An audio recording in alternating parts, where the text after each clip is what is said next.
Congress before the end of the week when Congress adjourns. The reason there's such a rush to do this, if the Democrats get control of the House in November, well, this kind of legislation probably wouldn't pass. You want to know the real disgrace of what these people are about to do or in the process of doing? Senator Bill Frist and Congressman Dennis Hastert and their Republican stooges apparently don't see anything wrong with this. I really do wonder sometimes what we're becoming in this country. The question is this: should Congress pass a bill giving retroactive immunity to President Bush for possible war crimes? Email your thoughts to CaffertyFile@CNN.com or go to CNN.com/CaffertyFile. The Bush administration's open borders policy and its decision to ignore the enforcement of this country's immigration laws is part of a broader agenda. President Bush signed a formal agreement that will end the United States as we know it, and he took the step without approval from either the U.S. Congress or the people of the United States. Bill Tucker reports. The Security and Prosperity Partnership of North America sounds benign, hardly like a policy that critics call NAFTA on steroids. It's a deal that few have even heard of. It's being done again by very few people at the very top on behalf of the investment class, but the working class of people. Political officials across our country, from communities, from cities and so forth, they don't know anything about this. Yet it was agreed to by Mexico's President Fox, Canada's Prime Minister Martin, and President Bush in 2005. Administration officials counter their critics by saying everything about SPP is on the White House website. And they say the partnership is not a treaty, but more of an outline of priorities between the United States, Mexico, and Canada. Still, some wonder why there haven't been public discussions about the goals being pursued. This SPP includes, for instance, a committee that is sitting down to harmonize our meat inspection and food safety. So how far away from a trade agreement can your dining room table and what you feed your kids be? Other parts of the agreement mention border security as an issue, which include all of North America.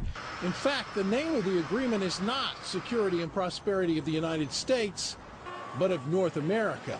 When we elect officials, we expect them to act on our behalf. When we get involved in cooperative frameworks with other countries for joint regulation of fisheries or rail transportation or the skies, we're basically sharing our sovereignty with that government and outsourcing some of what we give our elected officials. As disturbing as some find SPP, there is legislation in the House introduced by Florida's Katherine Harris that closely resembles the goals of the partnership. Included in that bill is a section which calls for the securing of Mexico's southern border by the United States and Canada. Lou, that's not the border with the United States, that's the border they share with Belize and Guatemala. The idea that the White House would respond that this is on their website, this involves intricate workings amongst the Commerce Department of this country and Canada and Mexico's, of course, a regional prosperity and security program. This is absolute ignorance. And the fact that we reported this, we should point out, when it was signed. But as we watch this thing progress, these working groups are continuing, they're intensifying. What in the world are these people thinking about? Well, they say, look, these are a declaration and an outline of our priorities. And when I called them today, Lou, they said I was the first phone call they had received literally since the deal was first signed. So people are not paying attention, and they're letting them, in fact, get away with this.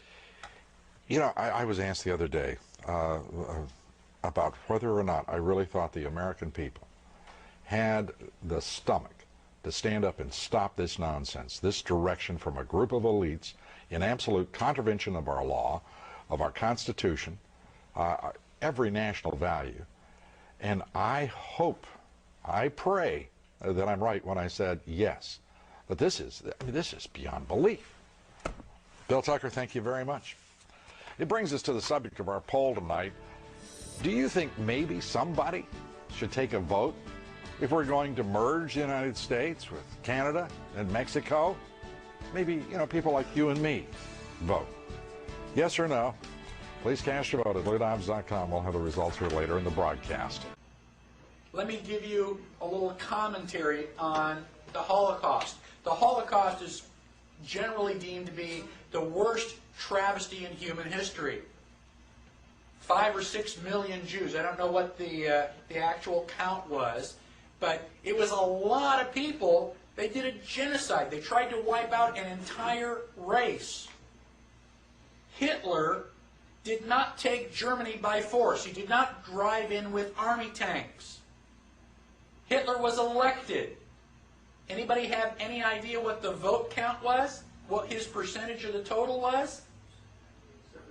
98% in Austria-Hungary. That's just about everybody. Everybody voted for Hitler because he was going to solve all their economic problems.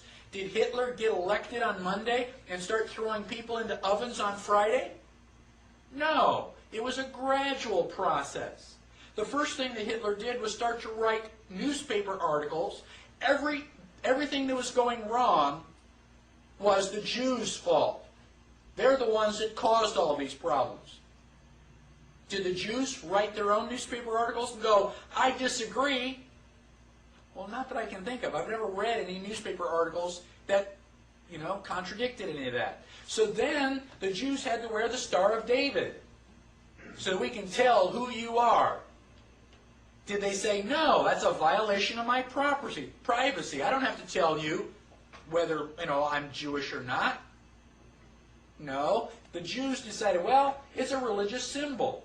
We love God. We should be proud to wear the Star of David. Eventually, the Germans came in and they broke all of the windows in all of the Jewish businesses in one weekend. Saturday night was known as Kristallnacht, which is German for Night of Glass. You couldn't walk up and down the sidewalks because they were filled with glass. Did the Jews rise up and say, now, damn it, you're violating my property. You shouldn't do that? No. Gosh, we don't want to make the Germans any madder than they already are. We want to just kind of go along to get along. Don't piss them off. They've got guns. Eventually, the Germans are loading them up into cattle trailers on the train.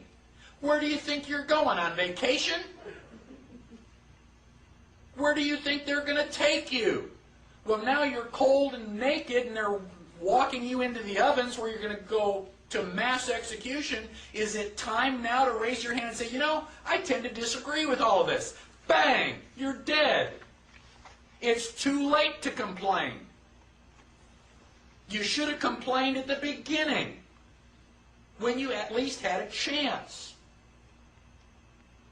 My question to you, and I don't expect you to answer it, just think about it in your head. How bad do things have to get before you do something? Do they have to take away all your property? Do they have to license every activity that you want to engage in? Do they have to be throwing you on cattle cars before you start to say, now wait a minute, I don't think this is a good idea? How long is it going to be before you finally resist and say, no, I will not comply? Period. That's a different answer for each person. Ask yourself now, because sooner or later you're going to come to that line, and when they cross it, what are you going to say? Well, okay, cross this line. Okay, now cross that line. Okay, now cross this line. And pretty soon you're in a corner.